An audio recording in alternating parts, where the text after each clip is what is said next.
that our theater's haunted. Oh. Welcome to SCALP. Welcome Hi, scalpers. to SCALP. Hi, scalpers. If you don't know what the heck is happening, you've missed the previous episode.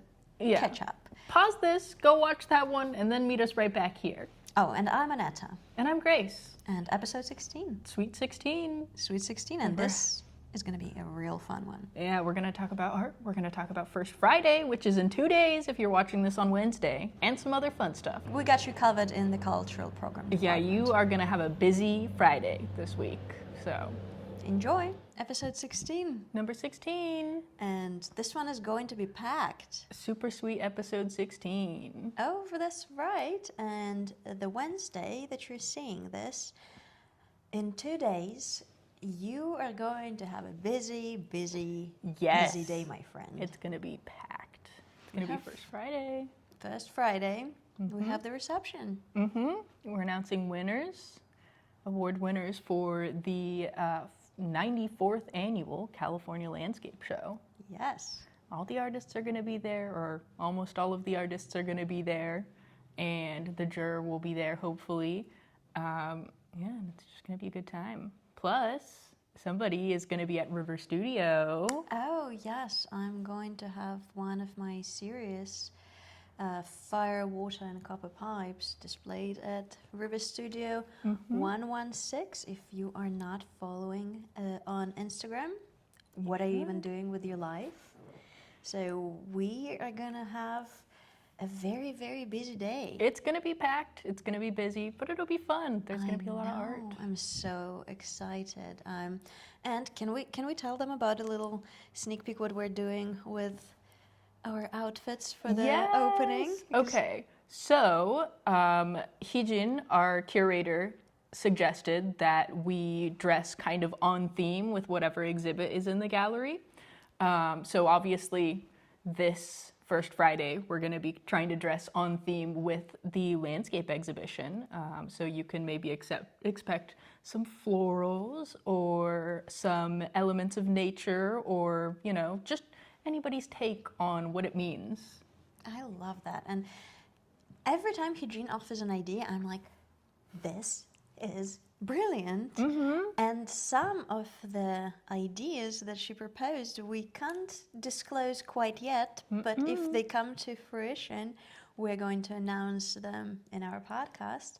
And I'm just really excited for everything she has to bring She's to got life. such a great imagination, and the ideas she has are fantastic. Sometimes they're a little out there. My job is usually to people will give me the sky, and I'm like, I have to tie it down with our budget, but make it realistic. Yeah, but that's kind of the fun of what I do. I love getting to hear different people's ideas and going, well, how do we make that happen? When there's a will, there's always a way. It's true. I don't like saying no.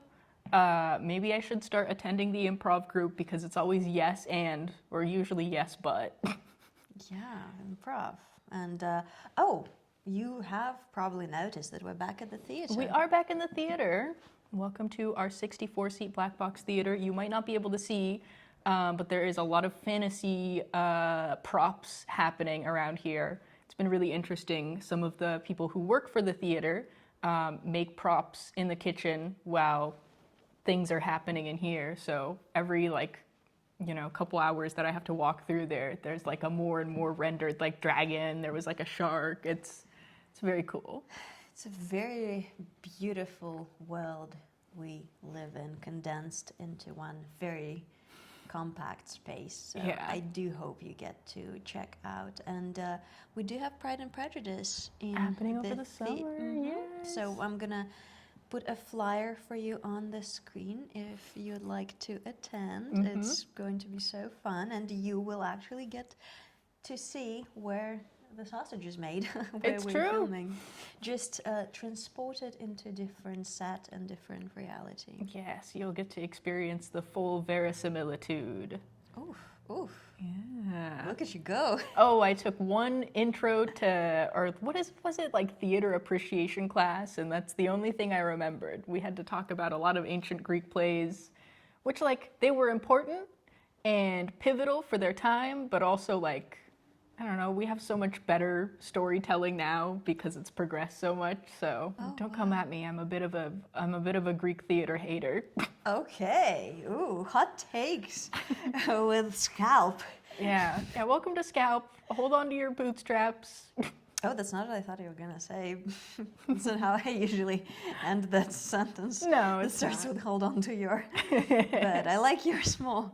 And your memory sparked a memory of mine when I was in theater in high school, and I always played very dramatic characters that died. Oh, of course. That's the best thing you can play. Oh, there was like always romance, there's always dying, and I remember one of the plays. It was based on like a Russian novel. My character already died, and the letter was being read by the father. Like she died in war, and her father was reading the letter, and I was backstage reading it, and my mic died. No. And like no one could hear, like, and towards the end, but it kind of added to the drama of like the letter being unfinished. Yes. So I feel like it worked out, and I was very nervous, and like I tried to finish it, but obviously no one could hear anything from the seating. But it was very dramatic, and that was a part of my life that I kind of blacked out of. You've forgotten about it completely. But you know what they say, the show must go wrong, so. Yeah, and I feel like being in this space, say what you will about like energy, I feel like energy is very real, and such culturally and creatively impacted spaces, I think they definitely carry this energy through. Well, there's also rumors amongst the kids who attend the theater program here that our theater's haunted. Oh. I don't know for sure. I feel like you can't have a good theater without a little bit of hauntedness, so, you Fair know. enough. Yeah. Although it seems like it's a friendly ghost from the stories that I've heard. Okay. So, you know, if you like friendly ghosts, this is the theater to come to. Oh, wow. Okay. I want to hear more about that ghost. Yes. Okay. So I might be not telling things correctly because, again, I'm just hearing it from like the kids who come here. And so it's like a big game of telephone. But apparently one of the people who was working here was, you know, like they had the theater doors open and then they're in like the back kitchen area. And out of the corner of their eye, they like see somebody running around and go down the hallway towards where the theater is. And they're like, there shouldn't be anybody here right now. So they follow them, you know, into the theater, and they see somebody seated in the front row, kind of where we are.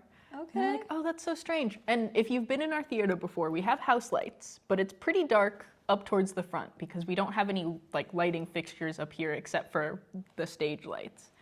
And so they're like peering over and they see like this person with like crazy hair seated in the front row, and so they come over to check him out, and there's nobody there. And then all of a sudden, that door just slams on them. They were like super freaked out and booked it out of the theater. But Wow. yeah, Spooky. so we'll see. When you said person with the crazy hair, I thought, well, maybe that was just me. Could have been one of us. Jesus, I was not just having a good hair day. Easy there. Yeah, stop running around the building, Annetta. Oh, okay. So here's some lore of Santa little bit of Cruz lore. Art League theater for you. Yeah. Did not. It was not on my bingo list that it's haunted, but Yeah, we'll let see. us know in the comments if you want us to have the ghost on our podcast. Maybe they've got some stories to share. Please do not shame their hair. That's in poor taste. Yeah, if you see some activity behind us as we're going through it with this boy. episode, let us know, like, you know, the timestamp of the time, the minutes Yeah, and well, maybe second. we'll catch some paranormal activity. Maybe we already have. Let's review the footage. You guys, if you want to look through our old episodes that we filmed in the theater and let us know if you see any ghosts. Oh my god, imagine there's like really something who's like moving in the back. We're gonna lose it. Okay, No. that's when it stops being funny and starts Yeah. being spooky. Ooh, I feel like Friday is going to be so busy, but so... It's going to be packed. It's going to be great. I'm always super excited for First Fridays. How did we leave before First Fridays, you know? I don't think that anything existed before First Fridays. I think the Earth is about as old as First Fridays are. Exactly. We just spontaneously appeared. Combusted into this Yeah. art spectacle. Whatever beings in charge of this universe was like, let there be First Fridays, and then here we are. I like that. Mm-hmm. I mean, it definitely is going to be like an art tour. Always. For a lot of us. Mm-hmm. So again, if you've checked out the exhibit when it opened and you have some questions, or you want to chat, or you want to see people receive their well-deserved prizes, we're going to see you on First Friday. It's true. I think this show is also really exciting because we almost always have somebody who's like never been in a show at all before, which is crazy because this show is pretty competitive. So the fact that there's a few people who've like never shown before that are in this show, I don't know, it's always a really interesting way to get to meet like emerging artists too. Yeah, absolutely. And to talk to the curator, hopefully. Mm-hmm.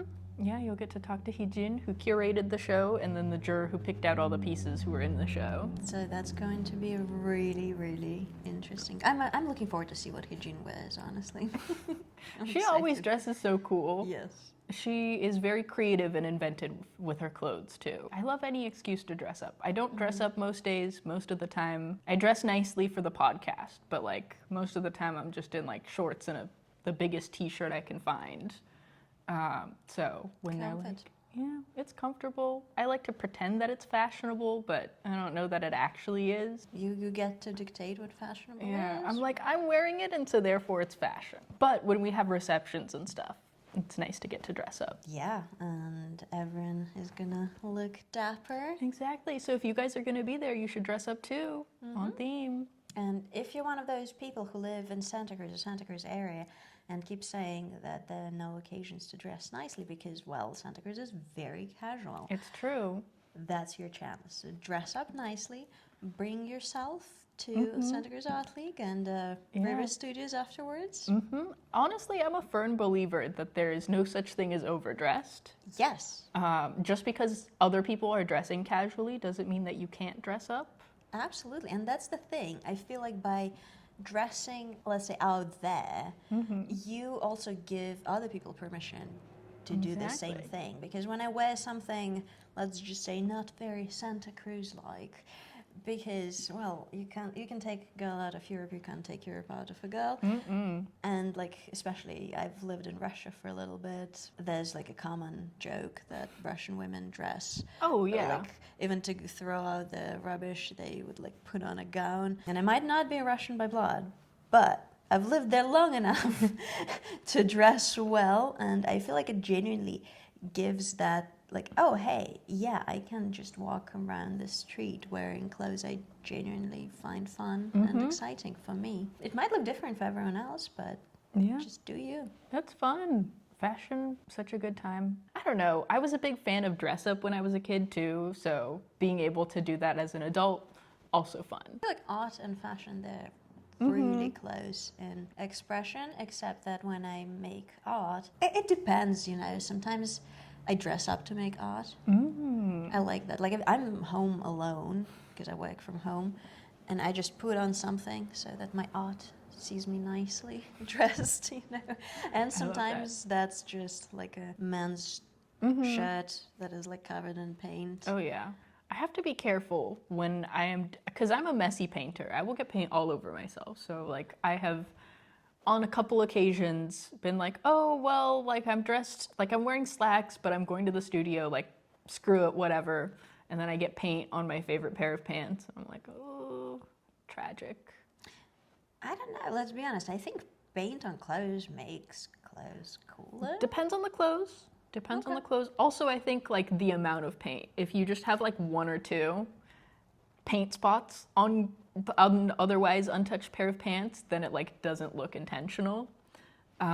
Whereas, like, you know, if you have these pants that are covered in paint that look like you've worked in them, then it's, like, then it's cool. Okay, So- I see your point. Yeah, and maybe the color. I think the color That too. is, if it's brown, It can be questionable. Yeah, that could be anything. And location. Then you have to like guess whether that's chocolate or paint. Or something else. Something else. You never know. But yeah, I remember one time I decided to put UV coating on a lot of my artwork, and I was wearing like a nice dress. Mm-hmm. If you worked with like UV coating, it's very liquid. Mm-hmm. Midway through the process, I thought mistakes have been made, because I also had my hair down. I've made questionable choices in my life. I cannot do, what is it called? Like the UV coating or I can't do varnishing with my hair down because I shed like crazy. It's insane. Anytime I like brush my hair, I'm like, am I like secretly on chemo or something? Because so much of it comes out. So I have to have my hair up and out of the way if I am doing last coat on a painting, because otherwise I'll get my hair in there and then it's not always part of the art. Not that it can't be. I had a nightmare this one time where like somebody in 100 years found one of my paintings and like cloned me from my hair. And it was really sad because like all my friends were dead and I was just all alone. So that's wow. So one of my biggest fears is getting hair in my art and then somebody's gonna clone me. Interesting. Not that that's gonna happen. I mean, you never know. The technology is advancing real fast. It's gonna be like Jurassic Park, but it's just a bunch of me on an island. I mean, not the worst case scenario, honestly, for this planet. They'll be like, Grace has escaped her enclosure, and it's just like a crowd of me running after a bunch of tourists. I'd watch that. Okay, this week I've failed to go to the cinema. I do cinema Tuesdays every week. Oh my gosh, yeah, because it's cheaper on Tuesdays. It's locals night. Mm-hmm. And I have the like membership thing Mm-hmm. that really is kind of like an incentive for me to keep going. Like, well, I have the membership I have anyways. to go to the movie. Yeah. And I wanted to. The only thing I wanted to see was anime Jujutsu Kaisen. Oh my god, I've been wanting to watch that movie too. So the only time they were showing it was at 1:40 p.m. I know they've only had it during the day. And on Tuesday, I was having a conversation with a friend, and it was going too long. And then like I look at the phone, and I'm like, I feel like I'm forgetting something. And I look at the phone, and it's like 1:39. Missed like, it. You're kidding me. Okay, I go on the app and I purchase myself a new ticket. The only day that was left was on Wednesday, same time, 1:40 p.m. And I was like, that's okay. I'm gonna go tomorrow. Bought a new ticket. It's gonna be that was fine. like a different price. I was like, it's okay. And the next day I went to have like a late brunch with a friend. It was at the Walnut Cafe. Oh, that's so close to the theater too. And driving past the theater, I'm like, what time is it? It's 1:40. And I had stuff to do, so I did not put it in my calendar, and I forgot. And I don't think they have any more times in the theater. We're gonna have to wait for it to come out on Crunchyroll. I was like, you're kidding me. Oh man. I really wanted to see Oh it. man. Ugh. Well, I pay for Crunchyroll, so when it comes out, you can come over to my place and we will watch it. Okay, And that then sounds like we can give you great guys plan. a review. Yes, because I was legitimately like, seriously, Annetta, Oh this is Tragic. Painful. I know. I was like, I wanted to go and see it, and then like I just haven't had the chance to. And I'm sad that it's no longer in theaters now, because I feel like Studio Mappa, the studio that animates Jujutsu Kaisen and a lot of other really good shows, their animation is so good.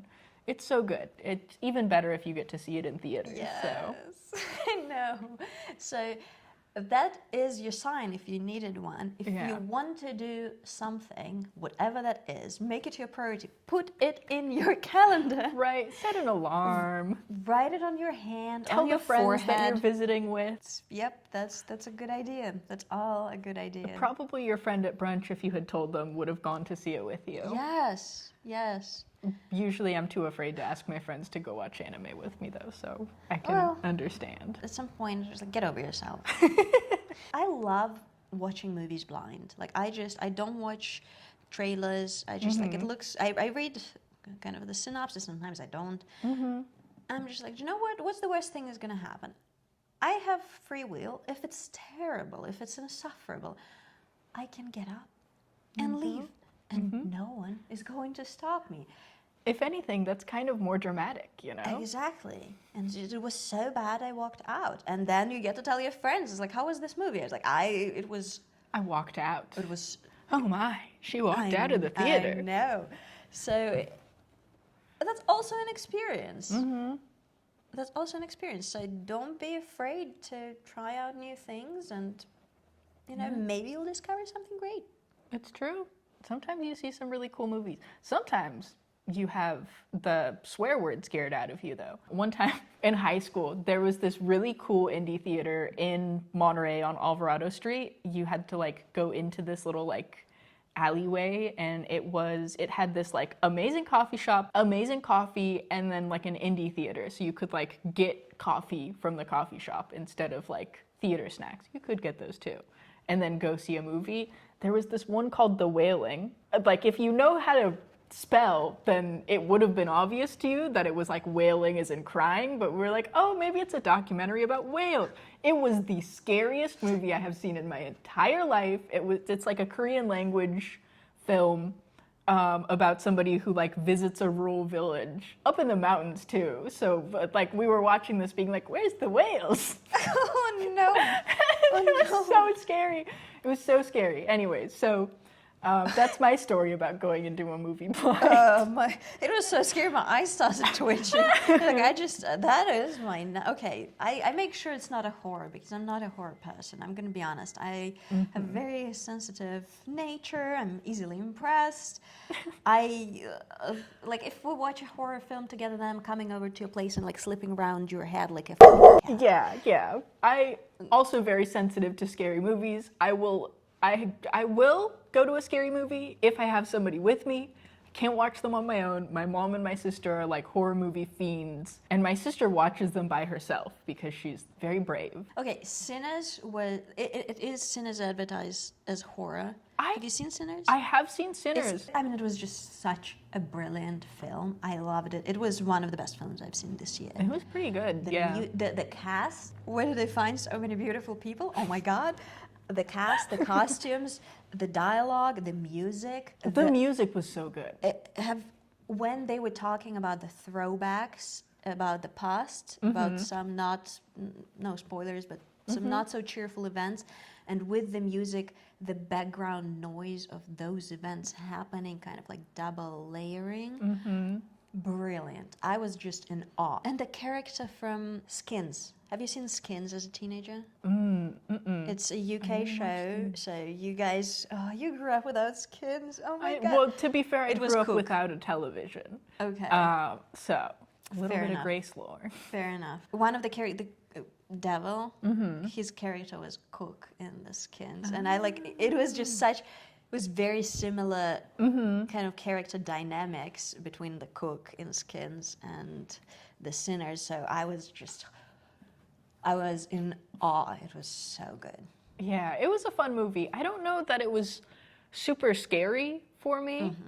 I'm also not a huge cinephile, so as much as I heard the movie be talked up a lot, and so I went into it, I don't know what I was expecting. I wasn't expecting what I saw. But it was really, I don't know, I really like a fun kind of thriller-y movie. It wasn't super scary, which I appreciate, because I can handle a little spooky, but not too much. It was not gory. Yeah.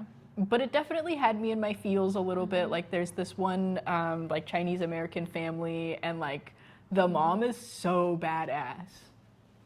And just ride her down. She was ready to throw down for her husband and her kiddo, and yeah, that's a good person. I love getting to see. I don't know. I feel I don't see a lot of movies where women are just you know what? Screw this. I'm about to just guns a-blazing, go take care of stuff. So, and that was pretty cool. One of the main ladies who was, again, the casting, just the acting, I thought it was perfection. Yeah. On that beautiful note, shall we move to our favorite segment, double exposure? Double exposure time. Okay. I keep on wanting to say double feature, the Rocky Horror Picture Show. Okay. I mean, okay, we have to vote at some point. I'm not married to any idea. I think double exposure is better. It makes more sense. It's more artful. I just keep thinking double feature because I love the Rocky Horror Picture Show. So. And this week I'm doing a contemporary artist, and Grace is doing the classical one. A classic one. Although I am a little worried because his timeline is a little closer to contemporary, although he is dead, so technically he's not a contemporary artist. It's kind of similar to what I've featured last week too. It's true. But I feel like depending on the impact of the artist, it can be considered very much classic, even if it was not happening too long ago. But I chose the artist that I did this week. Should I start? Yeah, let's go. Perfect. I have Wayne, I have to look at his name. I'm so bad at pronouncing things. Wayne Thibault is his name. He has a show up at the Legion of Honor right now, but he's very famous for like his still lifes that he does. Of cakes, very classic Americana. But it was really cool to get to see his pieces in person because A, they're huge, and just like the texture of them and the way that he uses color to convey like lights and shadows is so cool. This one's kind of older, I think, but if you like look up close, he has those like greens and blues and oranges. It's so delicious. I know. To get the lighting, it's wonderful. But he does all of these like cake displays. So the title of the exhibit, Art Comes from Art. And so as you enter this exhibit, there's a bunch of displays of artworks that he's collected over the years, and then like master copies that he's done. He taught art for a really long time, and so part of his philosophy was like taking inspiration from art that's come before you. Like you have all of this art and language and like, you know, just visuals and emotions that you can play with and mimic in your own work. I mean, he makes a lot of his stuff his own because of his style, but I think it's really interesting. Something that struck me too is that there was this panel talking about how during the time that he was doing all of this, which was like the 60s, during like the modernist movement, there was a lot of like individualist, like not looking at any of the historical context of the artwork and coming up with a style and something that's truly your own. His philosophy in art is that like,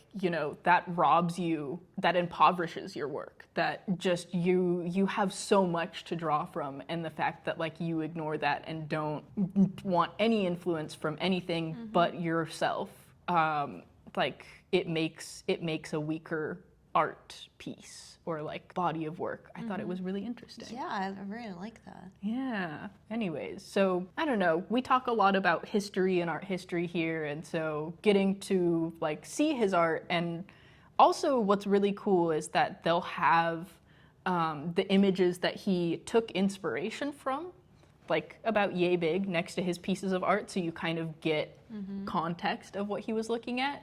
I thought it was really interesting. You don't see a lot of that in museums. Let me see if I can find another piece of his that I liked. I've seen a couple of his works in person, but the smaller ones, I think in Stanford, if I'm not mistaken. Yeah, but he made this cool little landscape. I didn't get a picture of it, but it took inspiration from this. So he would see abstract art, and then he would like use that composition to make something totally new. I love that idea. His stuff was so cool.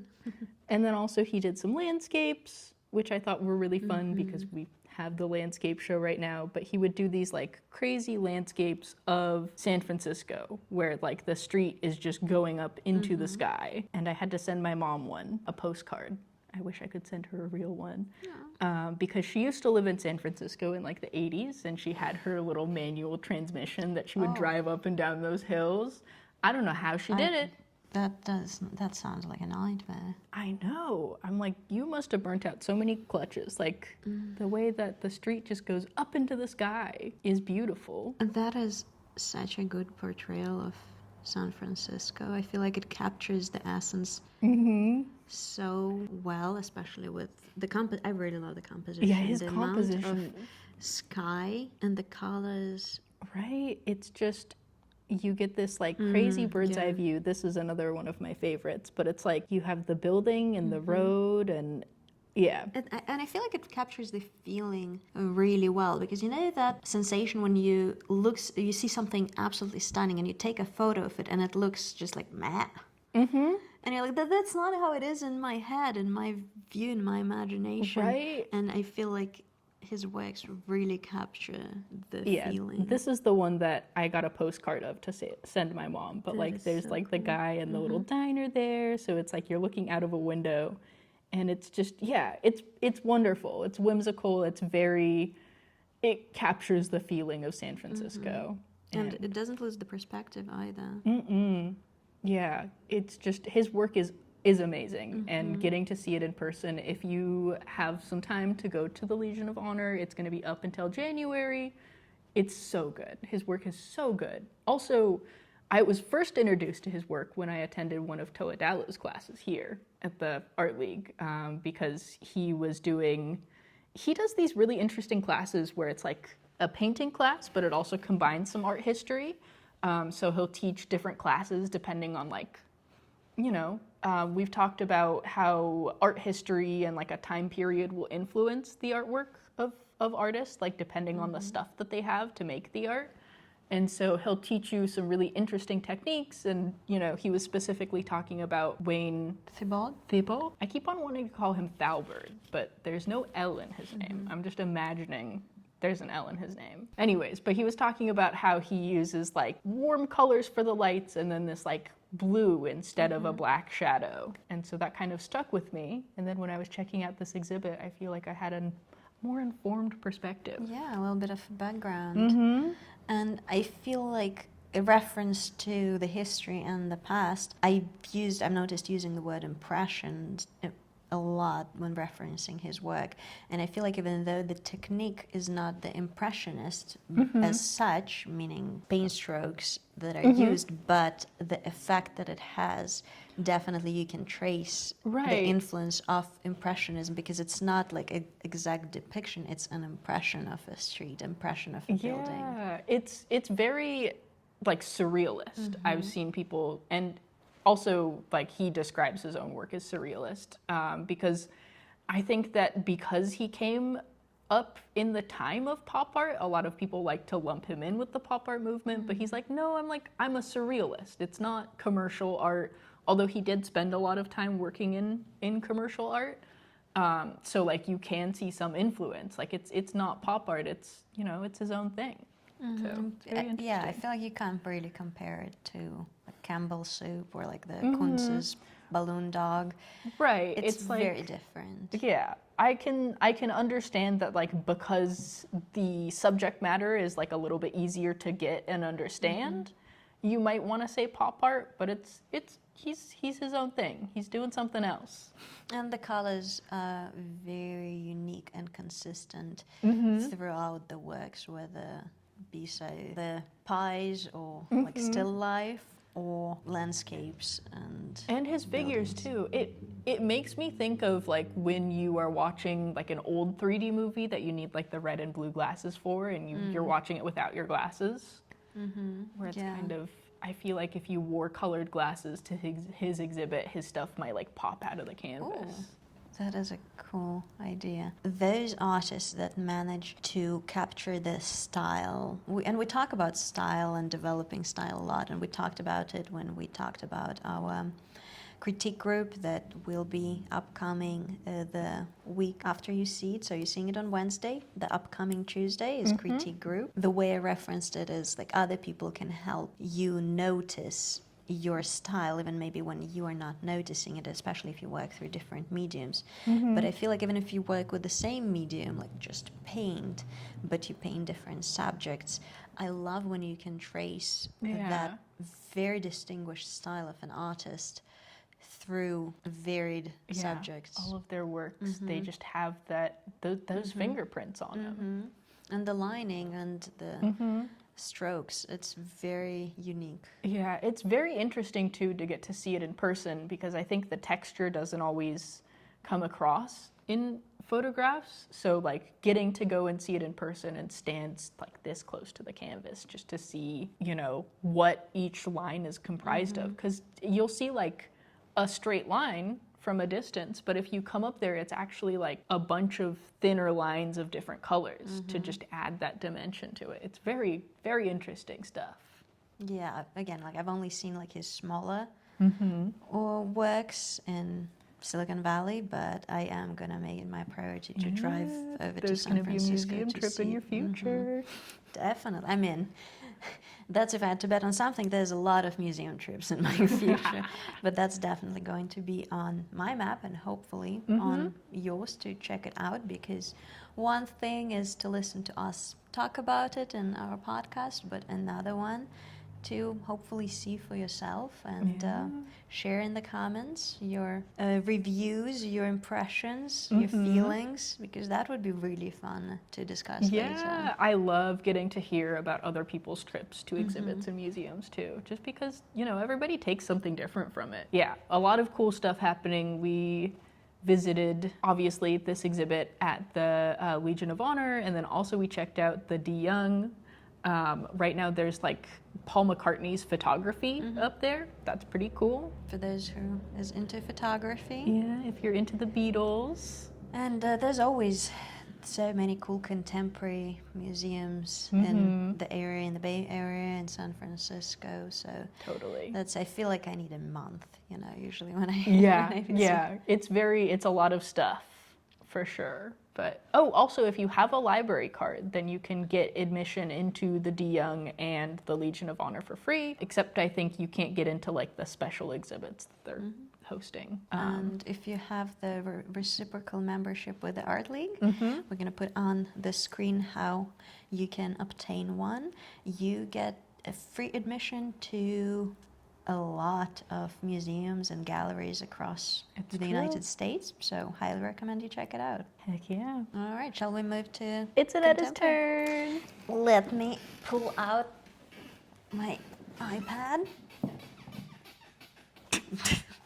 Sorry. So the contemporary artist I'm going to talk about today his name is Charles Clary, and he names himself as a hand-cut paper artist. Ooh. And the spooky thing about it is, a couple of months ago I've started a series that I've briefly mentioned and I showed you that is multi-dimensional using paint chips.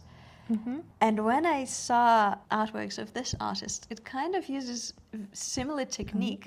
My art was not inspired by his, but it adds an extra dimension, so I'm really excited to talk about it. Yay. His name is Charles Clary, and he refers to himself as hand-cut paper artist. So he was born in 1980, and he's currently living in South Carolina. And I found his works through First Dibs. Of course.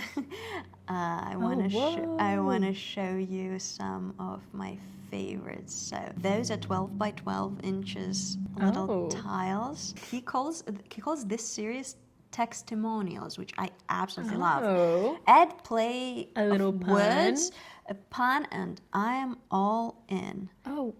And that's paper. It is paper, so it is very dimensional. Oh, I saw Brat. Any fans of Brat? Yeah, it was one of his latest pieces. So you see how dimensional. Yeah, that's super interesting. So that's very unique. That was one of the first. One of the first ones you saw? One of the first one that sparked my. Oh, this one is. I think this one is my favorite. Ooh. And you can see that they are very, very unique looking, and the combination of like almost a traditional wallpaper with what is the quilling, the technique when they like curl the paper. I'm not sure what that's called, but technique, but that's different. It's very interesting because the composition of it, or like the visually, it's like very busy. And so you don't necessarily immediately see the artwork. You have to like squint a little bit, but I'm sure that like if you see it in person with like the dimensions, it'll pop a lot more. Those are so cool. They're very, very unique looking. So that was my introduction to Charles's work. And he's a very apparently renowned artist, awarded and well exhibited. And then I dove a little deeper. So he had the exhibit which calls my name. I'm seeing all those ornate frames. In the antique vintage frames.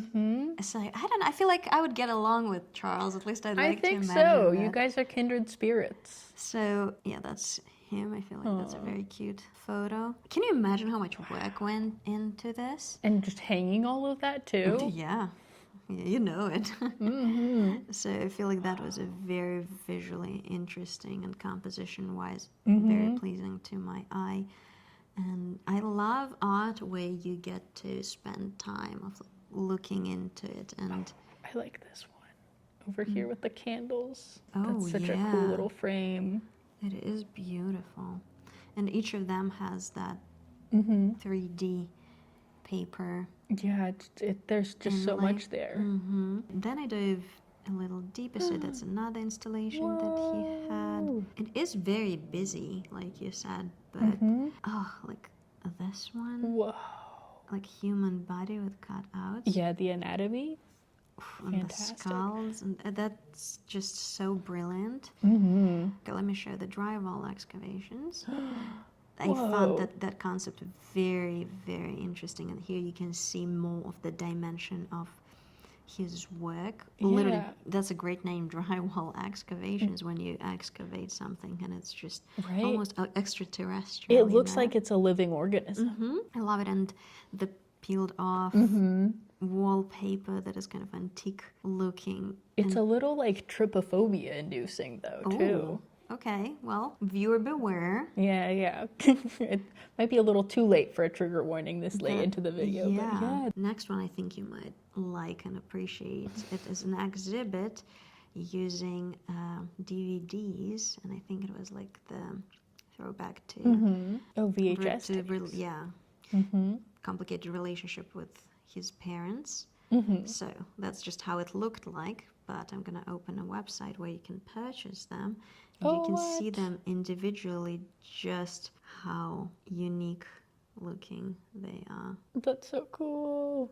So, and can you imagine how much work for this? Yeah, entire right. wall? To have just a stack of those. VHS sleeve and hand cut paper. Oh, You they guys have the probably Powerpuff watched. Girls. Yeah, I feel like it's brilliantly done with color and Right, the composition. and the placement of each cutout. I just feel like it's so unique. Indiana Jones, all of your classics and favorites Oh, of course. reimagined. So cool. And then you just get to walk into like this little VHS store. And then your mind just gets blown because Whoa. Be Kind, Rewind. Pretty fascinating. I was not the biggest fan of this series, but it's definitely interesting. Just I maybe don't have like personal relationship with the subject, so Yeah, I'm not as into Star Wars too. I've had people in my life try to get me to watch Star Wars and just not for me. I'm so sorry. please don't hate us. I've never seen Star Wars. I don't know if that's gonna be a deal breaker. So I've never. Oh no, we're about to lose all of our subscribers. No. I mean, I just have never. I guess I've just never been. I've never dated a Star Wars fan. That's what it's about. Then another installation. Almost, it looks like 3D printed. you Yeah, know? it looks like a watch almost, like the inside of a watch. Oh, I like that. Yeah. To me, some of those give off almost like, you know, how our land was before the continents split. Like Pangea. I'm getting like fungus. It looks like it's growing. Yeah. You know? Aw, look at him. I know. Very organic and yeah. So, you know, okay, let me try to find the technique quilling that I think that is more, how would I, is it going to be offensive if I say white lady art? That's like paper quilling yes. daisy. Like an acceptable hobby to have like- during the pandemic. Yeah, it's like one of those things that people will call a craft as an insult. Even though it's cute, it's like Yeah. I'm showing one of the flowers. It's it's beautiful. Yeah, it's really well done. But it's a different technique. That's where you kind of You roll roll the the papers. papers. Yes. So This is Santa Cruz. People are very familiar with rolling papers. hey, it's 420 somewhere, right? All day, every day if you're in Santa Cruz. Not for me, though. So that kind of reminds me of it, but in a more contemporary and more creative way. And then, like, if you look through his works, like earlier works, you can definitely see Right, it starts to infect his pieces. like that. You see the inside, like how it started almost. Oh, whoa. You see, because like they later the drive wall that is more contemporary, in my opinion, Like you can definitely see in those earlier pieces, like Yeah, from it's starting out. 2019. He's figuring it out. Yeah, so it's beautiful to see. I love when artists do it chronologically, where you get to see the progression of the art. So cool. And I think the part of what I like about it is that it's quite feminine. Ooh, I think this is our time to... Oh, okay. Sorry. Oh, and this specifically, Parabazal Transmutation Movement. I love his naming. There's some good names. So that's what reminded me of my tiles that I'm currently working on. I'm seeing the similarities. Do you see that? So I was shocked when I found that, when I saw that, without being influenced by any of his work. It was just like, oh my God, how does that happen? It's so cool to get to see what you can do with the mediums. And though our techniques are obviously very, very, very different. Okay, and going back to my feminine, the feminine aura of the piece's vibe is that it being done by a man. I feel like it's very, very refreshing, you know? Yeah. Of like, hey, let's break those gender stereotypes. We don't need them. And because we do have to wrap up rather quickly. Yes, the theater is about to be occupied, so... Thank you for spending your time with us. We're going to see you on First Friday, this very Friday, August 1st. You better be here. And then next Tuesday, 6:30, we're going to see you in the classroom for our critique group. Yeah. Thank you guys so much for tuning in, and we'll see you on Friday, I hope. Yep. Have a good one. Bye. Bye.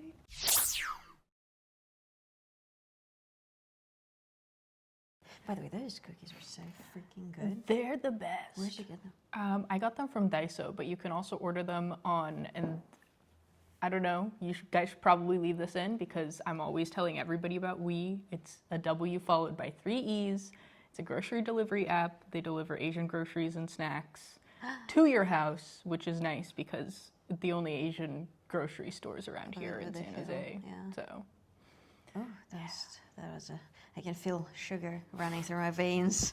I'm a big fan of sweets and snacks. So. I'll have to review you in the camera afterwards. Anyways. All right. Wait, let me show them a cookie. A cookie, yes. I promised you guys a They're so good. cookie review. Hold on. There we go. Oh God, they smell so good too. I know. They've got like different, so this one's like mocha, and then this one's just chocolate. Oh my God. And they're so good. Hope you can Are we gonna become a mukbang channel now? I don't believe in eating on camera. I'm sorry, guys. Really?